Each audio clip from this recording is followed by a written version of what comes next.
And I want to, I'll introduce Crystal in just a minute. First, I want to give a thanks and the floor to Annie Carpenter, who's with Mission Help. Mission is a generous sponsor of the Chamber, in particular our Smart Series this year. So Annie, please, the floor is yours.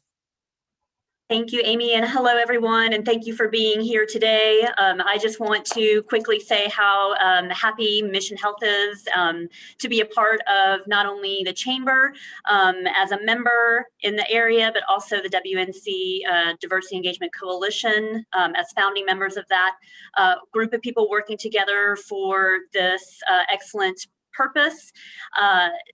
We have been excitedly a sponsor of the Smart Series this year, and have been happy to be present with you all, engage in learning and discovery around these topics.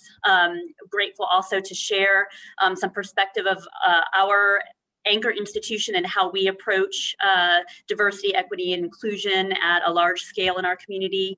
And thank you all for making sure that these discussions can be had and can be shared beyond our conversation today in your own organizations. So again, on behalf of Mission Health, we are excited to participate, and thank you all for supporting the series. Back to you, Amy. Great, thank you so much, Annie. Again, we are so appreciative of Mission Health and all the things you do for our community as well. As I said, we've been in partnership this whole year with the Western North Carolina Diversity Engagement Coalition, and I want to introduce Crystal Sheriff, who is the coordinator for that, has been for the last year, working to make sure that we are all aware. So Crystal, the floor is yours. I was on mute. Hi, everyone. Thank you for coming. Thank you, Amy, for helping me put this on. Producing this webinar has been really great. I feel like we've had some really great conversations that are really important to communities in our area who really want to be aware of what's going on and in an active way.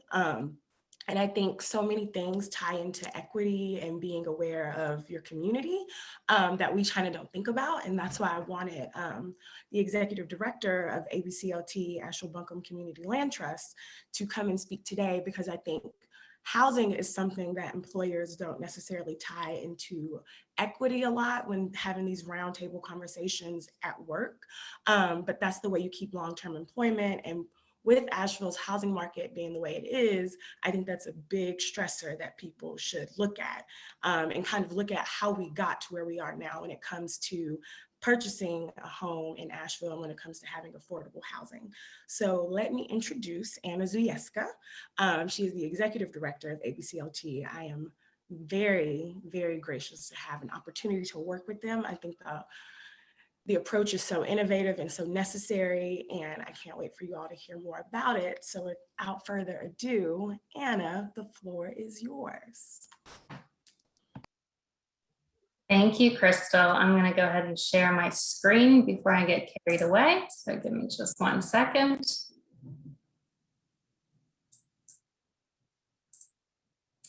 All right, so thank you everyone for having me. Again, my name is Anna Zuevskaya, just Anna is fine. And I am the executive director of the Asheville Buncombe Community Land Trust. Really excited to have this opportunity to share with you all more about our organization and our unique model and approach to the housing market in Asheville. So with that, let's go ahead and kick it off. Pretty sure all of you have seen this when you signed up to be here today, but I just kind of want to highlight why we're here and why we're having this conversation. So in the past 20 years, Asheville's population has increased tremendously. As you see here, it's gone from roughly 75,000 people to 95,000 people. And I'm sure you who are locals and have been here for a while have really seen the change that population increase has brought to Asheville and how it has affected long-term residents and communities. And in particular, today I'll be talking about a lot about historically Black neighborhoods in the city of Asheville. So with that, I'm going to just review the topics for today, and then we'll get right into it. So first, I'll start with an overview of us as an organization. And give you all a little bit of a historical background, kind of setting the stage for how we were formed and the reasons why it was important for us to become an active player in the market in Asheville. Then I'm going to shift to talking about how difficult it is to become a homeowner in Asheville. Myself, having personal experience with this right now, trying to buy a home, but with ABCLT, even though we're a cash buyer, we are still having a difficult time purchasing homes in the city. Next, I'll transition to giving a brief overview of the community land trust model, and then we'll highlight a few benefits of CLTs. And then finally, I'll talk about ways to get involved with our organization, and that should leave some time for questions. So who are we? ABCLT for short, the Asheville Buncombe Community Land Trust, very long name. That's why we go by ABCLT. So this is our mission. It's kind of a three-part mission. First, we work to establish permanently affordable residential, community, and commercial spaces. And I think it's really important to highlight here that we don't just focus on housing. We also focus on affordable commercial spaces and accessible community spaces. And so we know that a vibrant community really needs all of those aspects. And we know that in order to sustain housing and to sustain households, we need affordable space for businesses, and we also need recreational space for our residents. The second part of our mission is to empower Black, Indigenous, people of color, and low to moderate income residents. So I'll talk about this a little bit later, but our model and our organization is really intentional about who we serve. And a lot of that has to do with history. A lot of that has to do with local history. And finally, we do this to build social, economic, and cultural capital. Again, making sure that all communities are diverse, equitable, and thriving for all people. So a little bit about our organizational background. We were really formed to address the injustices of urban renewal. And I will go into more detail about urban renewal and gentrification and the history of that in a minute. But I really want to highlight that we are and were started as a community-led, very grassroots effort. Organizing started around 2014.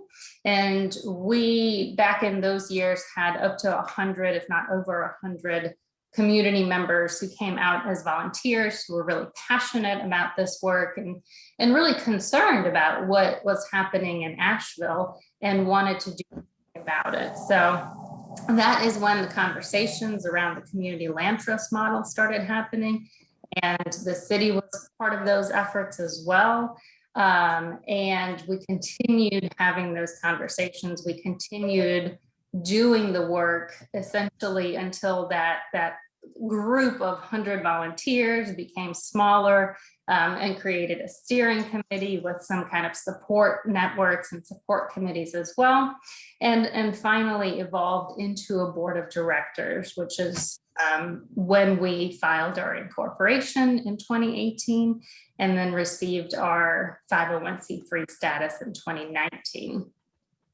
Finally, I just want to highlight that our service area is Buncombe County. We are the Asheville Buncombe Community Land Trust, so we do serve all of Buncombe County. It is still expensive to buy housing in Buncombe County, so the prices are higher in Asheville, but definitely still high in the county. So right now, most of our work is in the city because of the way that our funding is. However, we are starting to get more and more funding to do work in the county and really looking forward to being able to do that. So as I mentioned a minute ago, a lot of this discussion is really centered around urban renewal and gentrification. A lot of why we were formed as an organization has roots in those things. So to kind of ground us and have a common definition for this conversation for the rest of today's discussion, I just want to put up these definitions about urban renewal and gentrification, really kind of commonly known, commonly accepted definitions. So urban renewal is the process where privately owned properties within a designated area are purchased or taken by eminent domain by a municipality, and then typically demolished and reconveyed to other developers to use them for other purposes. So this happened a lot in Asheville. It happened in a lot of major cities across the country. This country has a really deep history of urban renewal and how that has affected communities. So we'll take a little bit of a deeper dive to talk about how that has specifically affected Asheville. And then I also want to define gentrification, which is the process of changing the character of a community through the influx of more affluent residents and businesses. And typically what happens with this influx of more affluent residents and businesses is that longer term residents, particularly lower income and a lot of the time people of color, get displaced from the communities where they have lived for a long time and been able to enjoy the affordability and accessibility of those neighborhoods. I think it's also important to mention that with gentrification, what happens a lot of the time is either older homes get demolished to make way for new construction, which a lot of the time is bigger and a lot of the time does not fit in with the character of the community. So you've got that going on. And then what also happens with the influx of new residents is a lot of renovation, which is, you know, great for the homes and the communities. But what you also have to consider with both of those factors is that new construction, renovation of older homes, all of that increases property values, right? And with increased property values, we have increasing taxes. And that a lot of the times becomes a burden on those longer term residents who have been able to, again, afford living where they have lived because of those lower property values. But now that the values are going up, it's becoming more and more difficult for people to keep up with the rising tax values. So I just want to pause here before I move into the homeownership challenge, and we're going to be a little interactive today. So if you can drop some answers in the chat, I'm going to be asking different questions as we go along. So now that you've seen and heard this definition, what has been your experience with urban renewal or gentrification, whether that's in Asheville or in other places? So just kind of want to hear what people have experienced here in the room so we can see where everyone's coming from. So drop your answers in the chat. Again, what is your experience with urban renewal or gentrification? Okay, so next we'll go into the homeownership challenge. And I really want to highlight here not only the challenges that Asheville has experienced in the past and the burden that it has caused to communities of color, but also how difficult it is to become a homeowner now. Again, whether we're talking about me personally, who's experiencing this right now, or whether we're talking about an organization who's trying to build and purchase and resell affordable housing. So a little bit, again, on kind of honing in on our local historical background. So we talked about urban renewal, and what happened in Asheville is that many African-American families were displaced by urban renewal. I'll highlight a couple of different neighborhoods here in a minute, but essentially urban renewal mostly impacted historically Black communities where there were, you know, thriving households, thriving businesses, and, you know, great homes in those areas, but to make way for highways or new developments, those homes were a lot of the times demolished. And so what happened is a lot of the residents whose homes were taken during urban renewal were then moved into public housing. And what you see historically across the country is that at the same time that urban renewal was happening, there was also this movement to build public housing units in order to relocate those households from the homes that they previously owned into apartment units. And so what this did in Asheville in particular, and these numbers are a little bit older, so it might be a little out of date, but before urban renewal, 58% of African-American households were homeowners. And so at the time that we pulled these numbers, that was down to 41%. So 41% of African-American households were homeowners. Also, I want to point out that 70% of public housing tenants are African-American. And again, very much due to that correlation that public housing units were built in order to kind of respond to urban renewal and the displacement of people. So where did this happen? You may have hopefully heard of these names, you may not have. Stumptown, Hill Street, Shiloh, East End, Burton Street, and Southside. All of those communities in one way or another have been impacted by urban renewal. And so I just want to highlight a couple of these. Stumptown, for example, currently does not exist anymore. Stumptown was a predominantly African-American neighborhood that was affected by urban renewal. And now what's left of Stumptown is known as Montford. So there's a rich history there. We're actually working with residents in the Montford neighborhood right now to create a fund for increasing Black homeownership in Montford because of that rich history and because it's so difficult to purchase a home in Montford now, right? Even for individuals with higher incomes. So that is an example of, kind of complete erasure of a community where that name does not even exist anymore. When we talk about rebranding of communities, we also see this in Asheville. So we see this with the Southside neighborhood, which is now, again, kind of totally completely rebranded as part of the River Arts District, a South Slope. So as new development has come in, as new households have come in, that rebranding, that shifting of what to associate the neighborhood with has changed as well. And so all of these things are causing increasing values, increasing prices.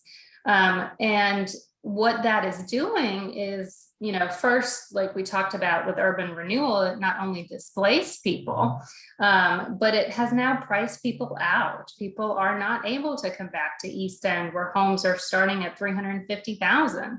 People are not able to move back into Burton Street where, again, homes are priced at $350,000 and up. And so what was really meant to be a temporary solution with moving people out into public housing in many ways has turned permanent because people just can't afford to come back to their neighborhoods. And we're not seeing this in just the historically Black neighborhoods in Asheville, but we're seeing this across the city and in many places across the county. It's very difficult to purchase a home right now. And we'll talk a little bit more about that here in a minute. So now that we kind of have rooted ourselves in the context of history and what has happened, I want to talk now about our model and how it relates to Asheville's current market. And then we'll take a deep dive into kind of what our community land trusts. So just to give you all a high level overview, our maximum purchase price right now, the way that our funding is, the way that we have to produce a certain number of units that are tied to that funding. Our maximum purchase price is $275,000 per unit. So that could be acquiring an existing home. It could be acquiring land and purchasing a home. It could be acquiring a home that needs rehab and putting money into that. Regardless of how we acquire the home, that 275 is our maximum limit. What we do in turn, and again, we'll touch on this a little bit later, diving into how our model works, but what we do is invest up to $90,000 per unit before we sell it to a qualified buyer. So again, I'll talk a little bit more about that later, but I just want to highlight right now that the maximum purchase price that our buyers would pay is $185,000. So you can see that it's a really significant decrease from what we're paying for the unit versus what we're selling it for. And I also do note that buyers can receive down payment assistance or any other grant funding towards that 185. So it could even be lower than that to them.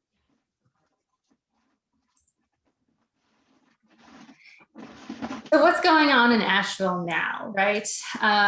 Pretty much any given day that you pull the houses listed on the open market, if you're looking in the city of Asheville, you're going to find that under that $275,000, again, what the maximum price to us, there are around 10 homes, sometimes, 8 or 9, sometimes 11 or 12, but on average, about 10 homes in the entire city of Asheville that are listed under $275,000.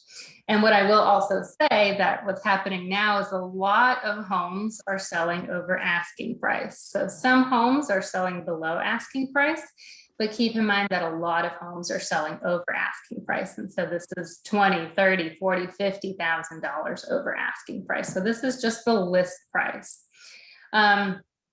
Only a couple of those that are below 275,000 are typically in a historically Black neighborhood.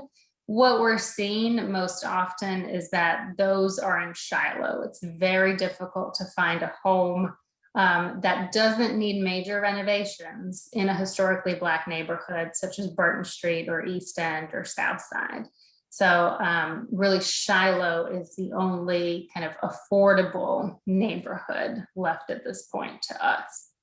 And then I also just want to highlight that as far as vacant land, we really try to keep our land costs at 50,000 or below. And so if you look at what's out there on the market, again, in the city of Asheville, there are usually less than 5 vacant parcels of land listed under 50,000. And currently, none of those are in a historically Black neighborhood. Okay, so I just want to pause here again and get you all involved in the chat a little bit. We'll take a look at those answers at the end, but what kinds of challenges have you faced with finding housing in Asheville? Drop your answers in the chat, and it can be about purchasing a home in Asheville or even renting. We haven't talked about renting, but that's a whole nother conversation. So just engage in the chat and let us know what kind of challenges you've had finding housing in Asheville. And the last thing I want to say here is that, even over the past year, the market has changed so drastically. So these numbers that we came up with as far as our maximum purchase price, we came up with these numbers before COVID. And it was, relatively feasible for us to find homes and land in these price ranges, but now prices have gone up so much, we're having to find new funding in order to be able to meet those increasing prices. And so, from again, my personal experience and my experience with the ABCLT, it's really difficult to compete right now if you are not coming to the table with, $250,000, $300,000 or more in cash. And you're, not looking to get an appraisal, you're looking to close quickly. And a lot of the instances, ABCLT is coming to the table as a cash buyer, and we're still being outbid by higher offers. And what's happening is that a lot of people are moving here from up north. A lot of people are coming from New York City. A lot of people are coming from the West Coast, from Seattle and California. And, for people coming from those areas, Asheville is not that expensive. And that is a lot of the reason why people have cash. People are selling their homes in those higher markets, and they're able to take the proceeds, the equity from those homes, and reinvest in Asheville and purchase as a cash buyer a lot of the times without even seeing the home before making an offer. Okay, so now that we kind of have that background, I'm going to dive into the CLT model. So just want to give you all an overview of how this works, and then again, the benefits of a CLT. So what I'm going to do first is start with a really short video that gives a really high-level overview of what a community land trust is. And this video is from New York City. So some things won't be applicable, but I think a lot of the things are really applicable in Asheville. And I think this is a really good video that breaks down the importance of a CLT. So I'm going to shift into that. And let me just make sure that my sound is set up. New York City is filled with hardworking people from around the world, building homes for their families and a future for their communities. Yet this culturally, socially, and economically diverse metropolis is at risk of becoming the nation's largest gated, or perhaps moated, community. As home prices and rents skyrocket, homeownership is moving further and further out of reach for local families. Unable to afford a down payment, these would-be homebuyers remain renters, often in overcrowded, unaffordable, and unhealthy conditions, putting further strain on the housing market. How did we get here? One reason is that while hundreds of thousands of affordable housing units have been built in recent decades, many of these affordable homes disappear, becoming market-rate housing with sales and rental restrictions timing out way too quickly. This results in more long-time residents being displaced and pushed away from their communities. So what can we do?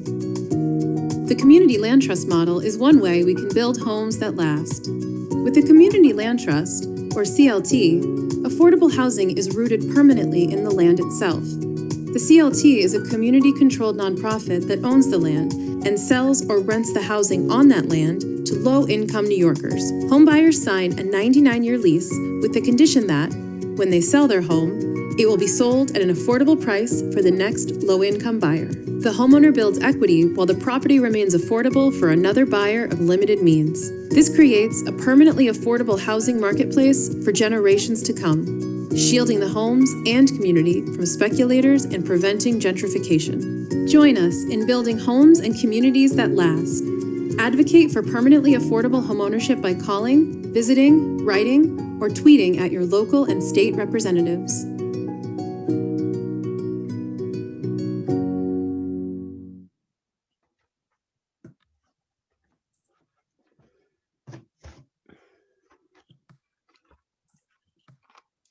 Trying to go to the next slide here.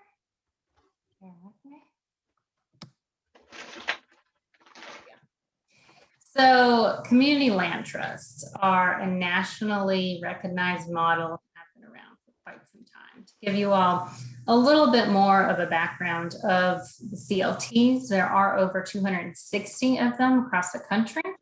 And the roots of this model really come from Georgia and the formation of the first rural CLT, which is known as New Communities, Inc. So this happened in 1969. And what was going on is that African-American farmers, again, in rural Georgia, were being pushed off of the land for registering to vote or for trying to register to vote. So there was a lot of threats, a lot of displacement going on. And what people ended up doing is organizing and coming up with a solution to purchase large tracts of land so that they would not be at risk of displacement in the future. And then the first urban CLT was formed in 1981, and this was in Cincinnati, again, out of the need to fight displacement, to make sure that, as you saw in the video, we had homes that lasted and communities that lasted. So those are just two examples, two very well-known examples of how the CLT model got its start. So 3 really important aspects of the CLT model: ownership, organization, and operation. Ownership is probably the most important. While they're all important, it's probably the easiest one to explain. So essentially, what the CLT does is it retains ownership of the land. And because it is a community land trust, we'll talk about this in a second, it is owned and controlled by the community. So that ownership is not just with us as an organization, but it's really with the whole community. And a lot of people have buy-in and contribute to what happens with the organization. So in ownership of the land, we sell the structure on that land. We can sell it to homeowners, we can sell it to nonprofits, we can sell it to any other entity. But essentially the goal is to make sure that those buyers are qualified and they're getting an affordable home or business or whatever it may be. There's a 99-year ground lease, as you heard in the video, that ties these 2 elements together. So that lease is renewable, inheritable, and mortgageable. So in the example of home ownership, the ground lease is filed at time of closing with all the other paperwork that comes with the home purchase. And the home buyer leases the land from us for a small monthly fee. And that runs with the land. So that 99-year ground lease renews at the end of 99 years for another 99 years, and so on and so forth.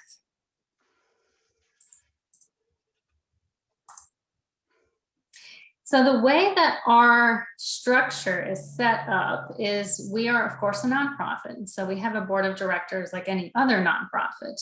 But there are 2 things that separate us. One is the way that our board of directors is structured, and the other is that we're a membership-based organization. So there are certain things that our board of directors can't approve without a membership vote. So we have a membership base, and there are, again, different items such as, changes to our bylaws, selling any land that we own, that we simply can't do. I don't have authority to do, the board doesn't have authority to do until we go to our membership base and we take a vote from our membership to make sure that they approve of what we're doing. So that's the first layer. The second layer is that we have a tripartite board. So our board is made up of a third leaseholders, so individuals or families, households that lease land from us. So again, these can be homeowners, they can be renters. It can look a number of different ways, but anybody that has a ground lease agreement with us can be and is encouraged to be a part of this board.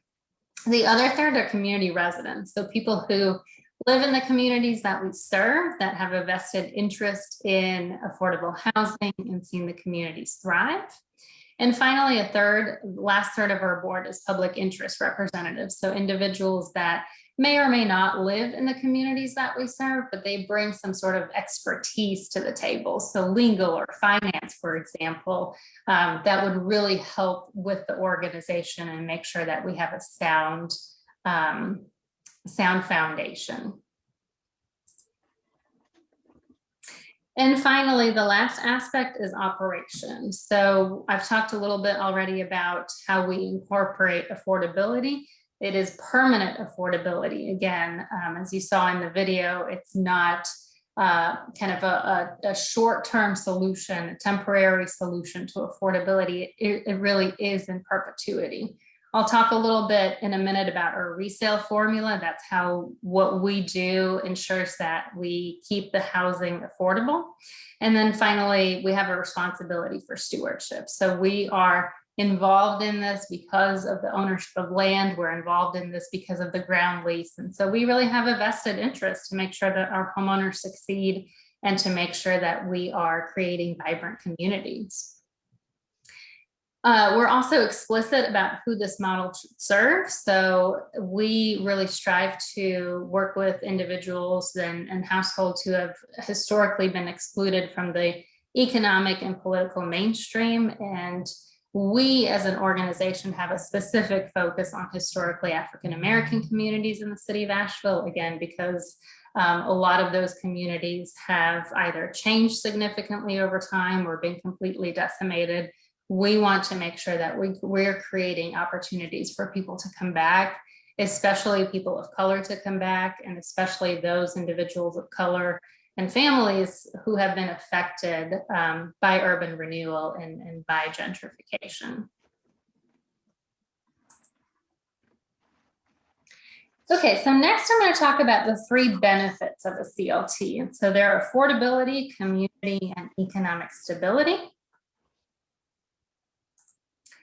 I've already touched a little bit on this, but I just kind of want to highlight the difference between our pricing and the pricing on the open real estate market. So of course, because of our investment, because of our ownership of the land, we're able to sell homes at more affordable prices than those on the open real estate market. So just to give you all a little bit of a comparison, again, these numbers are a little bit older. So I think median home sales prices in Buncombe County are now more than $315,000, but at the time that we pulled this information, that is what that number was. So again, Buncombe County, Asheville, the city of Asheville is more expensive than that, but just to give you an idea of where we are. Our investment on average is $70,000 with a maximum of $90,000. And so typical homes will cost our buyers anywhere between $110,000 and $225,000. And that all is dependent on the buyer's income, household size, all of those different factors. But you really start to get an idea of how much we're able to bring the price point down in comparison to the homes on the open market. The next benefit is, of course, community, because we are a community land trust. And so everything we do is about community. Everything that we do is about community wealth building. We are really intentionally creating, again, diverse and equitable communities where individuals and households of all income levels can thrive and have an opportunity to own their homes. It's also important to note that our homeowners are automatically members of the ABCLT, and so they have an opportunity to participate in the voting and the decision-making that's happening. They also have an opportunity to become a member of a committee or the board and volunteer with us as an organization. And the final benefit is economic stability. So just like with any other mortgage, you have consistent mortgage payments and you have an opportunity to build wealth. So I just want to do a little bit of a deep dive here into how you're able to build that wealth and how we're able to keep homes affordable in perpetuity. So with our buyers, essentially what they're paying for is the price of the structure on the land. They're not paying or buying the land itself, but they're buying the structure on that land. And based on that purchase price of the home, as long as the home appreciates in value, our buyers accumulate equity at a rate of 2.25%, and that's compounded annually. So if our buyer purchases from us for $150,000, let's say, they're going to accumulate 2.25% of that $150,000 in the first year, and so on and so forth. That is also how we calculate the resale price. That is how we keep it affordable to the next buyer. So if that buyer who purchased for $150,000 decides in 5 years to move out and sell the home, they get that 2.25% on top of the $150,000 that they paid. And that essentially is the price that we sell it for to the next buyer. So there is some appreciation that the individual gets to enjoy, but it's capped so that we can, again, resell it to the next income qualified buyer and make sure that it is affordable. So that is the model in a nutshell. Hopefully you all are intrigued. There's a lot more to the model itself. If you will drop in the chat your answers about or your thoughts on the CLT model, I'd really love to hear any reactions, and again, any questions that you have about the model. It's a very innovative model. It's a very complex model. So We can talk more about it if you all like, but drop your answers in the chat, just initial thoughts and reactions to the model. And I'm quickly going to go over ways to get involved with us. If you are motivated and inclined to hear more and join us, we would love to have you. And so here's some ways that you can get involved. First, you can become a member. So for a $25 annual fee, you can become a member, and you again have those voting opportunities to elect our board of directors, to participate in other decision-making opportunities for the organization. Visit our website and become a member there. We also have several committees that you can join. We have finance, governance, fund development, community relations, and real estate. If you're interested in getting involved, have expertise, or just a desire to serve on any one of those committees, we would love to have you. And we are on Facebook, we're on Instagram. Please follow us there. Spread the word, share our posts. We are slowly but surely gaining traction on our social media. And finally, attend our monthly board meetings. Those are on the second Tuesday of the month, and our board meetings are intentionally open to the public. We want to make sure that anyone can participate. We want to make sure that what we're doing is transparent and people can listen in. So wherever you are, you can hear what we're doing and hear what's coming up next. Right now, those are virtual, but whether they're virtual or in person, again, they're open to everyone. And I think with that, I am wrapping up, and we've got some time for questions. And I think Crystal has been monitoring the chat, so I'd love to see if anything has popped up there, or if anyone wants to ask questions, feel free to do so.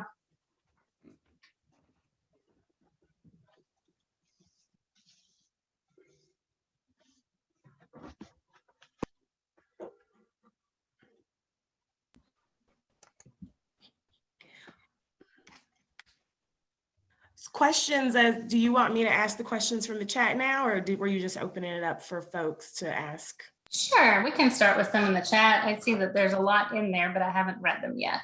Okay, perfect. I'll start with the first one up top. Are teachers eligible for your home buying program?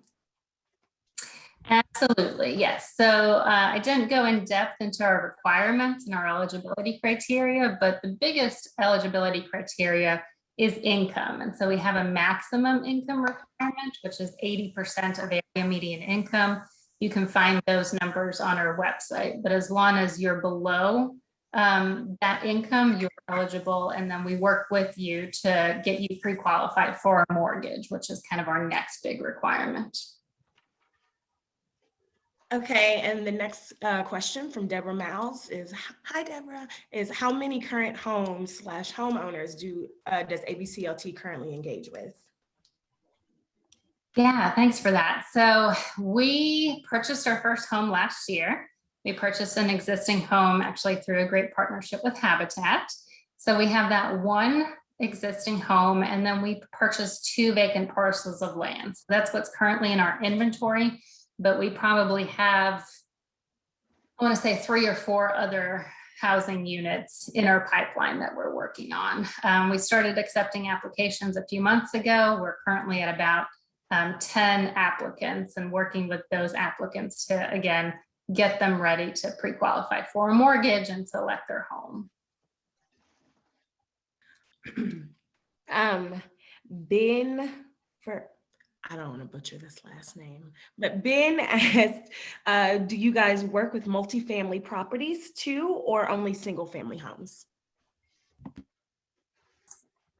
Yeah, so we are open to any and everything. I mean, the need is so great that I really think we need to be pursuing as many opportunities as possible.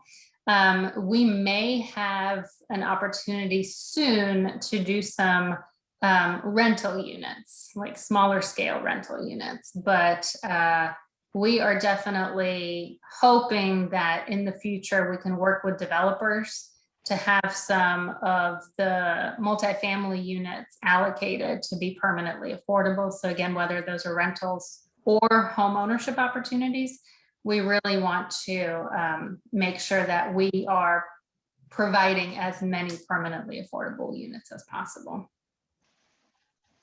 Krista Molina asked, are there any case studies of this model transforming communities? There are. Again, there's almost 300 of these across the country. I would say, you know, there's a couple that are some of the oldest models. And so the Durham CLT is one of the oldest ones. That is a really great example. And of course, somewhat local here in North Carolina, they've been around for 30 years. And then one of the newest models, one of the newest organizations is a Houston CLT, and they have had tremendous success. In the past couple of years, they were formed almost at the same time that we were in 2018, and they have over 20 families in housing units now. They have had a really large influx of funding from city government. They also have a land bank there. So again, those are just two of many, many examples, but one most recent and one that's kind of been around for a long time. Follow-up, Kristen asked, what are the downsides, if any? Yeah, that's a great question. So I always say that this model is not necessarily for everyone. And the reason that I say that is because you don't own the land, right? And so because you don't own the land and because you're buying into this permanently affordable model, you are not then going to be able to see all of the appreciation from your home and from the land. And a lot of the appreciation, the increase in value comes from the ownership of the land. So that definitely is a downside. And again, I think it's not for everyone. If you're really looking to build individual wealth in a much more significant way, you're going to want to own your land. But at the same time, you're able to purchase a home for a much lower price with us. So you kind of have to weigh those two things against each other.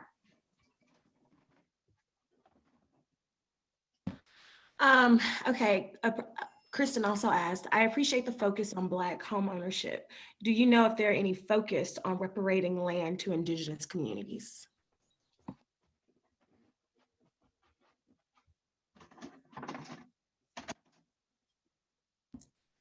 And I think you're muted. Thanks, Crystal. I was saying that I'm probably not the most knowledgeable in that area. I mean, there's of course a lot of conversation happening around reparations to the Black community currently in Asheville, but as far as Indigenous communities, I don't know that I know specific examples locally. I know there's some work happening nationally, but I can't name those off the top of my head. Are there opportunities for our local government to partner with the Land Trust? The most recent committee housing and community development didn't feel very promising, especially in planning futures of current housing projects. That's a good question. Yeah, so what I didn't mention is that majority of our funding is from the city of Asheville. So we have now received a little over $1.1 million from the city of Asheville. Majority of that is for the purchase of homes and land and construction of homes as well. But the need, again, is so great that $1 million is literally going to disappear within the next couple of years. And we'll only be able to create about 10 homes with that $1 million. So if you're kind of thinking grand scheme of things, we're not really even making a dent with that $1 million. So there is definitely a lot of opportunity for additional funding from the city as well as the county. Again, going back to my Houston example, they have received, I believe, over $50 million from their city government there. And so that's how they're able to create such a big impact so quickly. So definitely, if you're wanting to advocate for our model, definitely please advocate for more funding. We're, of course, working on that as well, but the more that HCD and city council and city staff hear from you all, the more we hope to get financially. George asked, the goal of any nonprofit should be to make itself obsolete. What needs to happen to transform the market so that CLTs are no longer necessary? And the follow-up was, what can we do as community members to make home ownership a reality for folks who have been pushed to the margins? Yeah, so I'll start with your second question. What, just reading it again, what can we do as a community to make homeownership a reality? So, this is one of those things that we were created to make homeownership a reality for people who are not able to purchase on the open market, because there really are not enough solutions, not enough tools in the toolkit to create opportunities. With the real estate market the way that it is, unless sellers and developers decide to personally construct and sell homes at lower prices, we're just not going to have a lot of other opportunities. So there are, of course, other nonprofits that are in the affordable housing realm, and those are great opportunities to become homeowners as well. But as long as people continue to sell their homes, and as long as people are, offering $50,000 over asking price, it's going to be very difficult. And I think to your other question, as far as making ourselves obsolete, I do think we are, of course, a nonprofit, but we are, again, slightly different than many other nonprofits. And so our goal is to make sure that the ownership of the land, the ownership of our assets as an organization is shared across the community. So it's not just our board of directors who's leading, it's not just our staff, it really is building permanent affordability for the community. And so it's really a tool that is driven by the community and is for the community. And so in that kind of sense, I think our goal is to continue to hold our ground to make sure that the community benefits, rather than ensuring that we go out of business. I mean, it would be great, right? Of course, if housing was affordable to everyone, there would be no need for us. I just don't know that that's going to happen in Asheville with the rate that the market is going. Anna, this is Amy from the Chamber. I have one more question that I saw that interested me. Elisa Hickson, how do you partner? If you do, how do you partner with other nonprofits? Yeah, thanks, Amy. So I think I mentioned the first home that we bought, we purchased it from Habitat. So that was a really great partnership.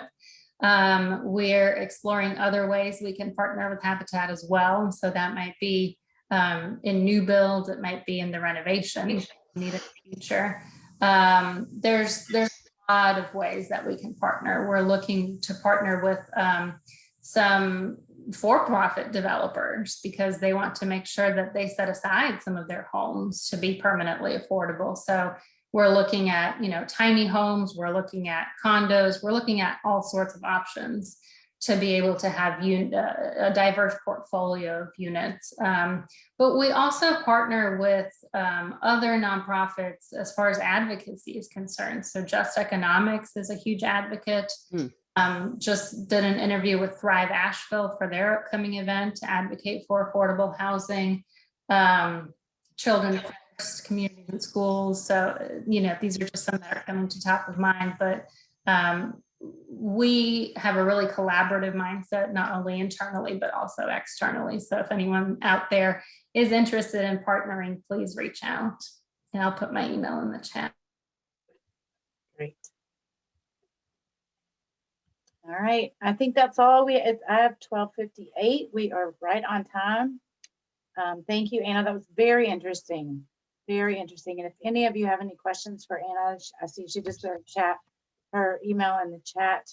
Thank you all again for your interest in our community and in our chamber and in our people, and for opening your minds and your thought processes to seeing how we can help each other better, everyone.